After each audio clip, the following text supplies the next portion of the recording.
In January 1959, 10 experienced hikers, mostly students from the Ural Polytechnical Institute, set off on a grueling cross-country ski trek across the northern Ural Mountains. Their goal was to reach Mount Otorten, a name that chillingly translates from the local Mansi language as "don't go there." One hiker, Yuri Yudin, fell ill and turned back early, a twist of fate that would make him the sole survivor of the group. The remaining 9, led by Igor Dyatlov, pushed into the sub-zero wilderness. They were elite hikers, the best of the best. But when they failed to send a scheduled telegram by mid-February, a massive search party was launched. What they found on the slopes of Kolotsiakl, the Dead Mountain, would haunt the Soviet authorities for decades. When searchers finally found the campsite, the scene made no sense. The group's tent was still standing, but it had been sliced open from the inside. All of their gear, their boots, their heavy coats, and their food was still inside the tent. Following the footprints in the snow, investigators found something even more disturbing. In temperatures of -30°C, the hikers had fled into the darkness in their socks or barefoot. They weren't running towards safety, they were running toward the woods. The search party found the first 2 bodies under a large cedar tree nearly a mile away. They were dressed only in their underwear, and their hands were raw from trying to climb the tree as if something was hunting them from the ground. It took months to find the rest of the group. When the final 4 hikers were discovered buried under 13 feet of snow in a ravine, the mystery turned into a nightmare. While the first victims died of hypothermia, these 4 had suffered massive internal trauma. One had a fractured skull, and 2 others had major chest fractures. According to the lead doctor, the force required to cause such damage was equal to a high-speed car crash, yet there were no external bruises or soft tissue damage. Even more bizarre, some of the victims were missing their eyes or tongues, and their clothing tested positive for high levels of radioactivity. The Soviet investigators, unable to explain the scene, closed the case with the famous and frustrating conclusion: the group had died due to an unknown, compelling force. For 60 years, the Dyatlov Pass became a breeding ground for theories. Some blamed the local Mansi tribesmen, though no footprints other than the hikers were found. Others pointed to secret Soviet missile tests or infrasound, low-frequency sound waves caused by wind that can trigger intense panic and madness in humans. In 2020, a new scientific study suggested a rare, delayed slab avalanche might have crushed them while they slept, forcing them to cut their way out in a daze. But many still point to the glowing orange orbs reported in the sky by other hikers that night. Whether it was a freak of nature or a secret of the Cold War, the Dyatlov Pass remains a chilling reminder that sometimes the mountains keep their secrets forever.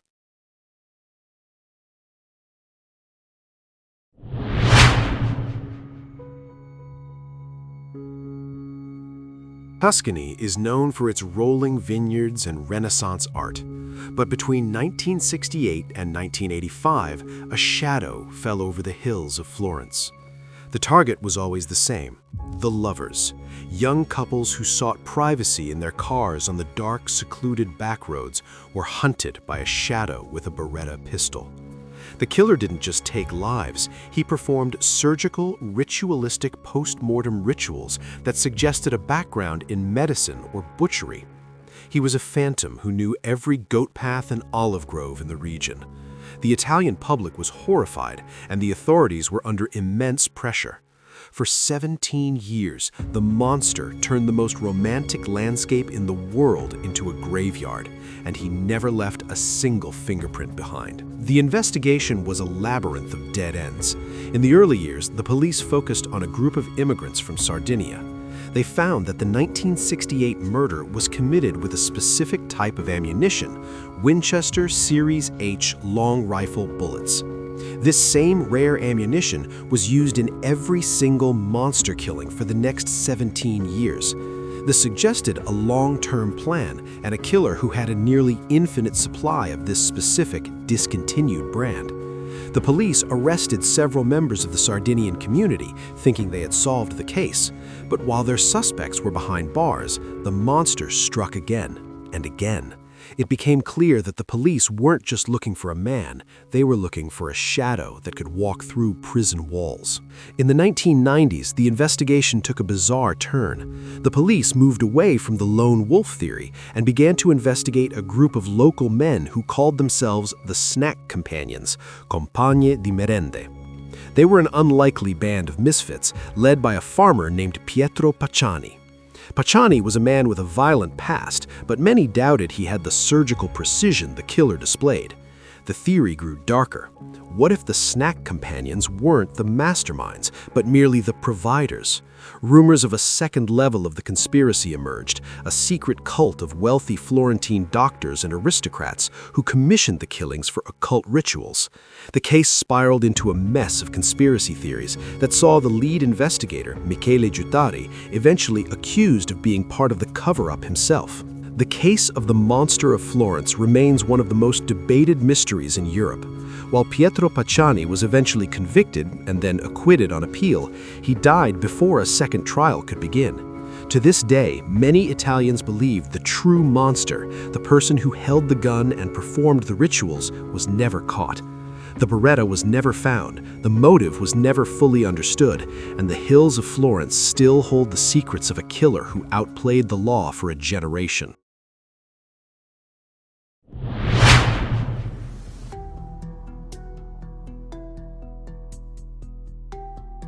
London, 1944. While the city was enduring the Blitz, a different kind of predator was stalking the hallways of the Onslow Court Hotel. John George Haig was the picture of an English gentleman, impeccably dressed, charming, and always ready with a smile. But behind the polished exterior was a professional fraudster who had spent years in and out of prison. Haig had a plan to live a life of luxury without working a day for it. He targeted wealthy, lonely people, befriending them and convincing them he was a successful businessman. But Haig didn't just want their friendship, he wanted their estates. He realized that if his victims simply disappeared, he could forge their signatures and seize their assets. He just needed a way to make sure they were never found. Haig set up a workshop in a small warehouse in Gloucester Road. He wasn't building anything, he was experimenting with chemistry. He had a theory based on a misunderstanding of the legal term corpus delicti. He believed that if he could completely dissolve a human body in acid, the police could never charge him with murder because there would be no body of the crime. He began his spree with the McSwan family, followed by the Hendersons.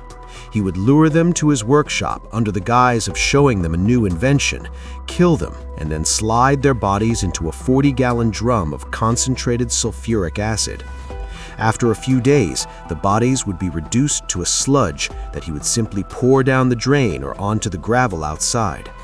For years, he lived off the stolen wealth of his disappeared friends, confident that he had invented the perfect crime. In 1949, Haig targeted an 81-year-old widow named Olive Duran Deacon. But Olive was a prominent member of the hotel community, and her friends noticed her absence immediately. When the police questioned Haig, he was remarkably calm, too calm. He actually admitted to the police that he had killed her, arrogantly telling them, "I've destroyed her with acid. There is no body, so how can you prove a murder?" But Haig's legal genius was his downfall. Corpus delicti doesn't mean a physical corpse, it means the body of evidence that a crime has occurred. The police descended on his workshop and began a meticulous search of the yard. They didn't find a body, but they found what the acid couldn't touch: 28 pounds of human body fat that had turned to soap, a gallstone, and most importantly, a set of plastic dentures that were completely resistant to sulfuric acid. The dentures were the smoking gun. Olive's dentist was able to identify them as the exact pair he had made for her. The perfect crime had been undone by a few ounces of plastic dental plastic. During his trial, Haig tried to feign insanity, claiming he was a vampire who was forced to drink the blood of his victims, but the jury saw through the act. He was found guilty in just minutes. Before his execution in August 1949, he made one final request. He asked for a trial run of his hanging so he could be sure it would be done properly. John George Haig was a man who obsessed over the details of death right until the end, leaving behind a legacy that forced the legal system to redefine what it means to prove a murder when the evidence has literally dissolved away.